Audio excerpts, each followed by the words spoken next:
पुरानी लोक कथा है। एक गांव में गरीब किसान था। वो और उसकी पत्नी दोनों दिन भर मेहनत करके शाम को ही बामुश्किल अपने लिए खाना जुटा पाते थे। दोनों सुबह से खेतों में मजदूरी करते, सूखी लकड़ियां और पत्ते इकट्ठा करके बेचते, तब कहीं जाकर दोनों का गुजारा हो पाता था। फिर भी पत्नी अपने जीवन से संतुष्ट थी, लेकिन किसान को ये बात हमेशा अखरती थी।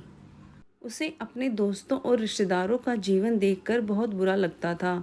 वे आराम से जीवन गुजार रहे थे। एक दिन किसान की किस्मत पलट गई। जंगल में लकड़ियां लेने गया किसान काफ़ी आगे निकल गया। जंगल के बीच में उसे एक गुफा दिखाई दी। गुफा में अंधेरा था। वो जैसे तैसे हिम्मत जुटाकर गुफा में दाखिल हुआ। जब वो अंदर गया तो उसकी आंखें फटी रह गईं। अंदर एक पूरा खजाना था। उसने खजाने पर कब्जा कर लिया और गुफा को मिट्टी, पत्थर और पेड़ के पत्तों से ढक दिया। फिर बैलगाड़ी से धीरे धीरे सारा खजाना अपने घर ले आया। पहले तो थोड़ा धन देखकर उसकी पत्नी बहुत खुश हुई, लेकिन जब किसान रोज गाड़ियां भरकर धन घर लाने लगा तो पत्नी ने उसे रोका, समझाया कि इतना धन इकट्ठा करना ठीक नहीं है। जितने में हमारा जीवन आराम से कट जाए उतना आप ले ही आए। लेकिन किसान के सर पर धन की धुन सवार थी। उसने नया घर खरीद लिया, नौकर चाकर रख लिए, पूरे खजाने को अपने घर में सुरक्षित करके रख लिया। धीरे धीरे उसके धनवान होने की बात दूर दूर तक फैल गई। कई लोग रिश्तेदारियां निकालकर उसके पास आने लगे, उसे इज्जत देने लगे। वो भी धन के अभिमान में उसे बुरी आदतें लग गईं। अपनी अय्याशी में वो पत्नी से भी दूर हो गया। उसकी पत्नी को समझ आ गया कि अब बात हद से बाहर जा चुकी है। वो उसे छोड़कर चली गई।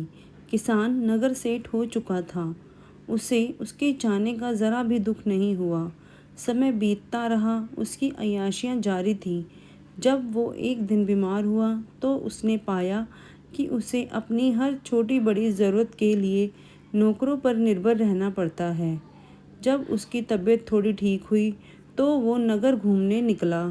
कोई पहचान न ले इसलिए उसने थोड़ा भेष बदल लिया। उसने सोचा क्यों ना अपने बारे में लोगों से पूछा जाए। घर आकर तो लोग उसकी तारीफ करते हैं। उसने एक दिन आदमी से पूछा कि नगर में जो अमीर आदमी रहता है उसके बारे में क्या सोचते हो। उस आदमी ने कहा, वो तो बेचारा बदकिस्मत आदमी है। किसान ने पूछा, क्यों बदकिस्मत कैसे? उसके पास तो बहुत धन है, राजा की तरह रहता है। वो आदमी बोला, भाई जब वो गरीब था तो उसकी पत्नी उसके साथ रहती थी। वो बहुत समझदार और भली थी। गरीबी में भी उसका पूरा साथ देती थी, पूरी मेहनत करती थी। लेकिन उस किसान के पास धन आ गया तो पत्नी भी उसको छोड़कर चली गई। ना घर में पत्नी है ना बच्चे। इतना धन आ गया तो ना घर में कोई उसका सुख उठाने वाला है, ना ही कोई उपयोग करने वाला। उसे तो छोटे छोटे कामों के लिए भी नौकरों के भरोसे रहना पड़ता है। जब पैसा नहीं था तो पत्नी साथ देने के लिए थी, लेकिन जब पैसा है तो पत्नी चली गई। ऐसा आदमी बदकिस्मत ही तो है। किसान को अपनी गलती समझ आ गई। वो अपनी पत्नी के घर पहुंचा, उससे माफ़ी मांग कर और सारा धन दान देने का वादा करके उसे अपने घर ले आया। फिर जितना धन उन्हें जीने के लिए ज़रूरी था उतना रखकर शेष सब गरीबों को दान कर दिया। कहानी की सीख, गृहस्थी को चलाने के लिए धन तो ज़रूरी है, लेकिन धन से ज़्यादा ज़रूरी दो चीज़ें हैं। एक तो पति पत्नी का आपसी विश्वास और दूसरा उनके बीच प्रेम। अगर घर में ये दोनों चीज़ें नहीं हैं तो धन होते हुए भी उसका सुख नहीं भोग सकते।